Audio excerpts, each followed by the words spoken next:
One of the hardest aspects of Pokemon is just choosing the right ones to use. With over 1,000 unique options that all have their own moves, abilities, and item choices, it's really hard to narrow it down to a select 6 that you should be bringing. But what if there was a format that took all the guessing game out of the equation, where you had a set roster of Pokemon to choose from in order to make sure that you're handling your opponent's team of Pokemon the best way possible? This is where the Pokemon Draft League format comes in. This is essentially the Pokemon community's equivalent of a fantasy football or basketball setting, and it's a really unique format that typically does take place in the singles side of the community. However, in partnership with the Wigglytuff Battle Guild, or the WBG, we're going to be now opening up a Wi-Fi VGC Draft League. This division is going to be filled with some of your favorite singles Draft League creators, as well as some really good Showdown players who happen to also know a lot of VGC, in order to hopefully give a really good experience for all of you guys watching at home. With all that out of the way, we're going to be going over our personal lineup for the season to show you guys why you should be supporting us in the long run. The first things first, what's going to actually be a really good starting pick for our team? In my particular case, I ended up actually getting the 11th pick out of 12 coaches,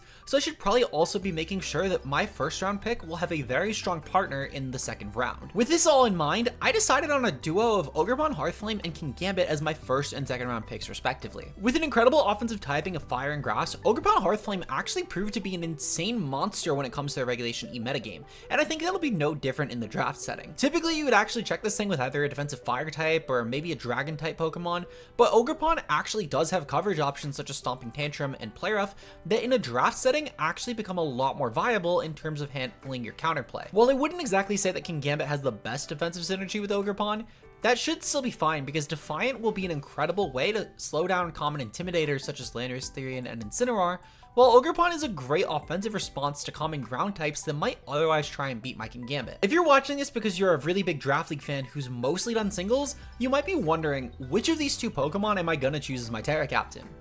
Thankfully in VGC Draft League, this isn't actually an issue because a lot of VGC Draft Leagues go with the VGC rule that any Pokemon on your team can Tera into any type you want. This proves to be pretty beneficial with Ogerpon Hearthflame because Ogerpon is one of the best offensive Tera options in the entire game, allowing us a 1.5 times physical boost whenever we go for Tera Fire. While it is locked to only a Fire typing, this shouldn't really be a big deal because all of the Tera types will be revealed on matchup anyway, allowing us to ensure that we'll know our opponent's typing anyway, and they gain nothing from this rule against my Ogerpon Hearthflame here. Meanwhile, at the very least, Kingambit will still give us a very versatile Tera option, with options like Fairy, Fire, and Flying all being incredible defensive options for it, while Tera Dark is a really good offensive response to boost options like Kowtow, Cleave, and Sucker Punch for some insane damage late game. I can have all the really strong offensive threats I want, but what will Kingambit do in most games if it just keeps dying before I can get a Kowtow Cleave off? Support Pokemon honestly do a lot for enabling our really good offensive threats here, and I think it's a pretty underrated piece of any good draft team for VGC. Because Shiyu and Chien-Pao are both gone at this point, I should instead be looking towards Pokemon that might be able to benefit me through their moves,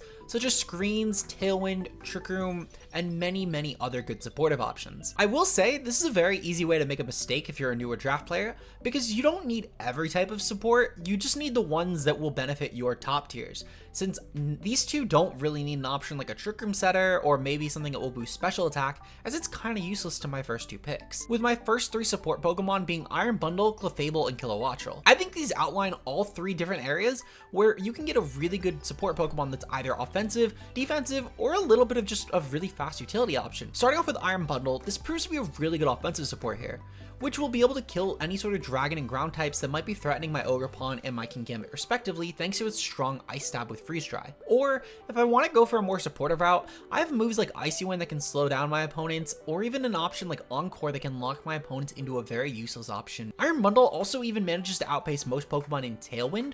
even going as fast as outpacing something like a Jolly Max Speed Excadrill, allowing us a really fast option that can help us claim back any sort of matchup against a Prankster Tailwind option such as Tornadus or Murkrow. Meanwhile, with an option like Clefable, we actually have a much better defensive piece that should be able to help us against any strong offensive threat. With options like Follow Me and Heal Pulse, we're able to really support the Pokemon's longevity on our side of the field, and we have incredible abilities such as Unaware and Magic Guard to ensure that this can happen as long as possible. Finally, we do have to talk about Kilowattrel, which proves to be a really good Tailwind option for our team. While I did typically think that Prankster Tailwind was the best way to go here, with Iron Bundle outpacing most of those users anyway, I didn't really think that getting an option like Illumise, for example, ended up giving us much. So instead I opted for Kilowattrel, which is great at handling things such as fighting types that might pressure my Kingambit, and also just being a really good pivot into other threats on my team after I've set the tailwind. While technically speaking, Iron Bundle and Clefable both do have ways of pivoting on this team, I didn't really think that either would be clicking their momentum gaining moves often, because Clefable does have a bit of 4 move slot syndrome, and Iron Bundle will most likely not be seeking to give up its booster energy boost. While our team does have one more very crucial support Pokemon in the early rounds, I did think this deserved a separate section, as this goes into another very important topic of Draft League, which is how to get over snipes. A snipe is essentially when you're considering picking up a Pokemon, but someone else takes it first.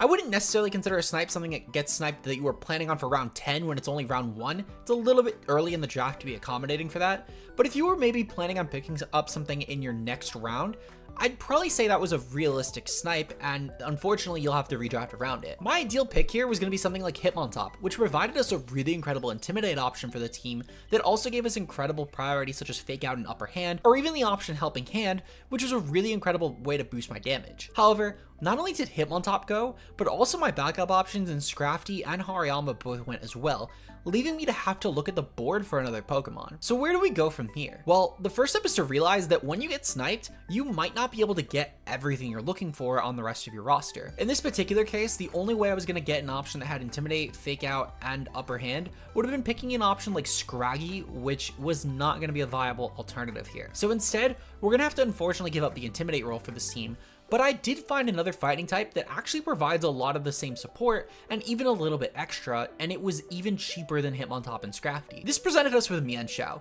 which provided us a really strong Fake Out option with Upper Hand that also had 3 incredible abilities and many of other good supportive moves in its arsenal. Some other moves that Mienshao got that I felt like would be pretty valuable would be options like Quick Guard and Wide Guard, and even Coaching that I thought could be a nice enabler for our physical threats. Mienshao also has 3 incredible abilities, and considering the worst one is Reckless, that should say a lot about how prevalent Inner Focus and Regenerator will be for our season. While I will say this wasn't exactly the pick I was looking for my team, it definitely ended up being a really big influence to why we were able to afford our next Pokemon in the draft. So in my initial concept for this team, I really wanted to get a high profile ground type early on. A high tier ground type makes a huge difference in VGC, since you're not fighting Grassy Surge Rillaboom in every game, and Earthquake becomes a very noteworthy move again. Options like Landorus Therian seemed really appealing here, but unfortunately I didn't pick it round 1 and it got taken immediately after me in the wheel pick. By the later rounds, while I had a strong idea of what ground type I could have picked, I ended up getting a little bit scared that I would be running out of points too early, and I decided not to pick it up. I feel like this happens with both a lot of newer players and even some really experienced ones,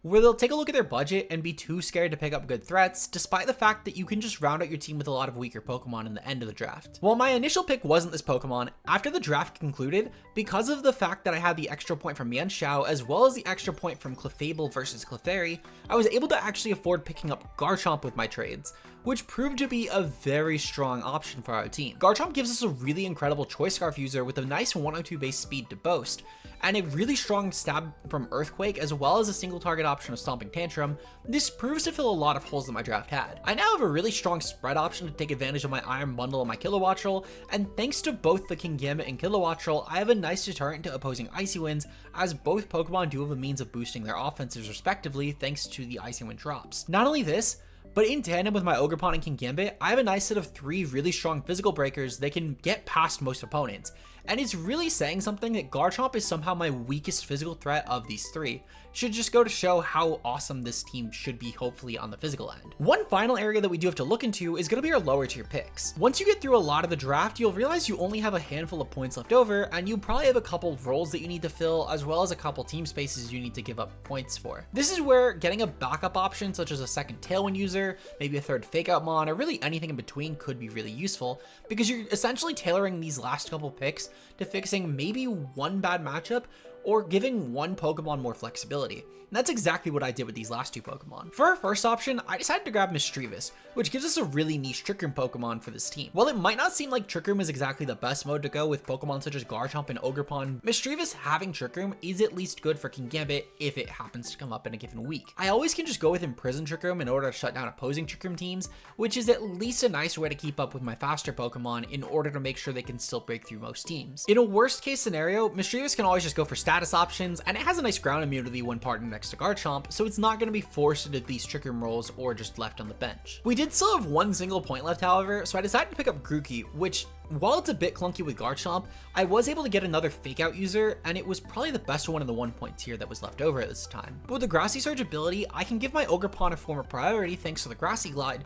which at the very least is more of a niche than anything else in this tier could have provided me. Overall, I think we managed to make a draft that should not only stand out among the crowd as a really strong pick for the draft veterans, but I think it'll also keep up in terms of team building options to maybe beat a lot of the VGC experienced coaches here. If you're looking to keep up with the battles this season, then you're in luck, as we'll be going over all of our games weekly on my other channel, LivSama, which focuses a lot more on the Wi-Fi battle content that you don't see on this channel. If you're a fan of VGC battles or even just Draft League as a whole, I urge you to drop a subscription there and check out our season, as it should be a lot of fun, with our first battle going up January 17th against champion Braden, who's an incredible VGC and singles player. I hope you guys not only check out that channel, but drop a subscription here, as I give weekly discussion videos on a lot of different VGC topics that I feel like are fairly unique. Also, if you made it this far, make sure to leave a like and let me know your favorite part of either the draft itself or what you're looking forward to seeing in the VGC draft setting, as it should hopefully be a nice change of pace from a lot of the draft content you see on YouTube. Finally, I gotta plug Kurpie again, as Kurt is finally gonna be uploading for this. While he's not doing a draft recap, he will be uploading all of his battles for the season, and he's finally going to be coming back to not only draft content on YouTube, but just uploading as a whole, and he'll be dipping his toes in this season, and I 100% urge you guys to go subscribe, as Kurt is a phenomenal draft league creator. With that said, I'll see you guys week 1 for our first battle, and I hope to get your guys' support this season, as it will be very much needed in order to beat this monster, incredibly tough set of coaches.